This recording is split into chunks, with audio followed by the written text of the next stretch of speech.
Real quick, I want to introduce you guys to this old terminology.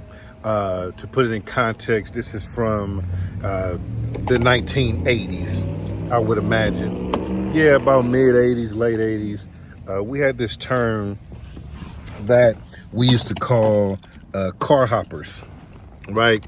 And so basically a car hopper is someone who basically didn't have a car on the turf. They would wait for an opportunity for somebody to pull up who had a car, whether it was a Dauphin rental or a car of any type, and they would just hop in. They hop in the passenger seat. So they would get identified as a car hopper, somebody that hops in and out of cars, but normally doesn't bring anything with them. So they're not adding, they're not bringing a drink, they're not bringing a weed, they just occupying space. And then when sometimes you got to damn near drop them off. You got to be like, blood, I'm about to go over here and do something, just to give a reason to drop them off, because that's how long they will stay in the car.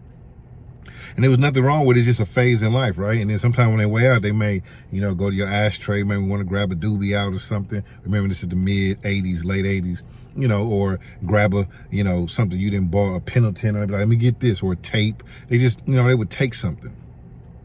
And so it's making me think about today's time, right? Like, but they're not car hoppers today, right? These are people who just hop in and out of your life, right? They don't necessarily bring anything.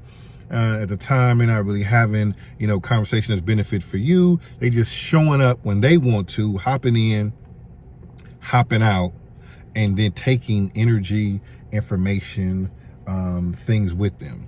And so I want you to be mindful of the car hoppers. So just like at some point, you got to look over at them and be like, hey, so what you about to do, man? Because I got to run over here, right, to get them out the car.